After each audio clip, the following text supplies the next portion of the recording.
calon guru penggerak Angkatan 10 Kabupaten Bengkalis, Provinsi Riau tahun 2024. Saya dari SMP Negeri 1 Rupat, Kabupaten Bengkalis. Kali ini saya tidak sendiri, saya ditemani oleh Ibu Muslimah SPD sebagai guru IPS di SMP Negeri 1 Rupat. Assalamualaikum Ibu. Waalaikumsalam. Bagaimana kabarnya Ibu? Alhamdulillah, luar biasa. Alhamdulillah. Hari ini akan melakukan percakapan pra-observasi sebelum saya mengamati proses pembelajaran yang akan Ibu lakukan. Kenapa kita lakukan percakapan di pra-observasi ini? Untuk mengetahui apa-apa saja persiapan Ibu dalam melakukan observasi nanti. Dan ini pun juga akan memberikan beberapa pertanyaan kepada Ibu untuk sebagai percakapan pra-observasi ini sebelum kita melakukan observasi nanti. Pertanyaan yang ingin saya lakukan adalah apa tujuan pembelajaran yang ingin Ibu capai berdasarkan rancangan pembelajaran? Baik, terima kasih. Ada 3 tujuan pembelajaran yang ingin saya capai. Yang pertama, peserta didik mampu menjelaskan definisi kebutuhan. Yang kedua, peserta didik mampu mengidentifikasi jenis-jenis kebutuhan.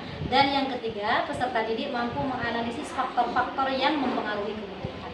Alhamdulillah, baik, luar biasa sekali dari capaian pembelajaran Ibu. Nah, dari tujuan itu kira-kira Bu, bagaimana dengan area pengembangan yang ingin Ibu capai? Di sini saya ingin mengembangkan yaitu kemampuan kognitif siswa di bidang kognitif siswa dengan keterampilannya. Jadi 2 itu semuanya akan dikembangkan insyaallah. Nah, sekarang saya ingin mendengar bagaimana rancangan pembelajaran yang ingin Ibu terapkan di kelas. Mungkin dari segi strategi, model, ataupun metode pembelajaran yang ingin. Oke, baik.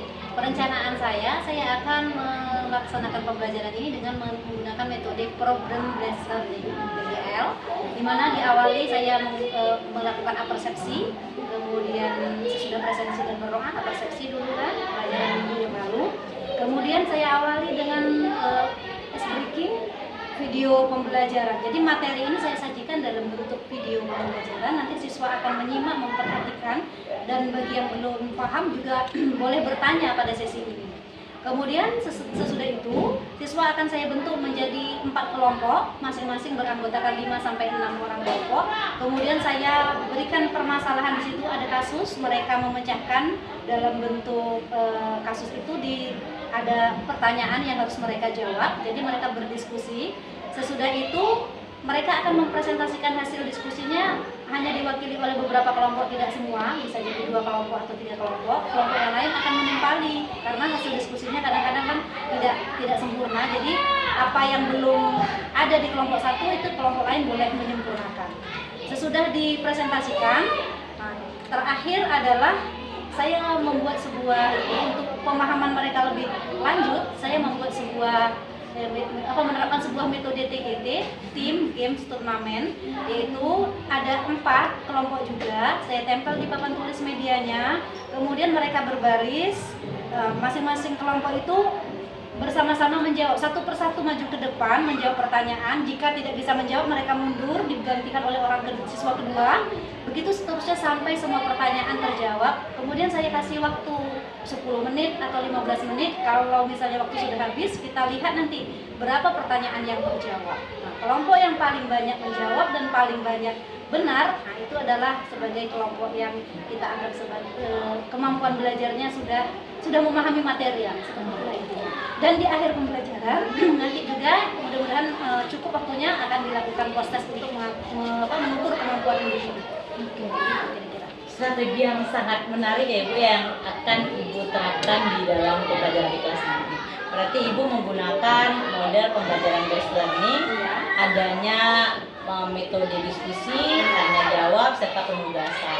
Lalu Ibu, bagaimana dengan media pembelajaran yang akan Ibu gunakan nanti di pembelajaran? Medianya yang pertama ada musik, yaitu audio ya. Lagunya itu berhubung dengan materi, sesuai dengan materi kebutuhan. Itu iramanya atau musiknya adalah lagu Ampar-Ampar Pisan. Liriknya itu diganti dengan sesuai materi kebutuhan. Kemudian untuk presentasi materi pembelajarannya ada video pembelajaran. Jadi siswa menyimak video itu. seperti itu. Audio, visual dan kinestetik saling Iya. bersambungan Iya. ya Bu ya. Oke, luar biasa sekali. Nah, bagaimana kira-kira kapan nih Bu, Ibu akan melaksanakan pembelajaran ini? Oke, jadwal saya itu ada pada hari Rabu, yang saya bisa itu hari Rabu, tanggal 11 bulan September 2024. Bagaimana kira-kira bisa itu? Insya Allah di hari Rabu itu nanti saya akan datang untuk melakukan supervisi Bu. Saya akan mencatat dan mengamati hal-hal yang terjadi selama proses pembelajaran. Setelah kegiatan kita akan melakukan percakapan kembali, diskusi kembali, pasca observasi, dan insya Allah nanti didampingi oleh pengajar praktik saya, itu Bapak Adi Novarwa Sudungan di sebelum kita akhir nanti gitu. Jadi kira-kira nanti Bu, sebelum kita akhiri percakapan kita ini, kira-kira apa yang Ibu harapkan dapatkan dari percakapan kita hari ini? Saya mendapat pengalaman baru.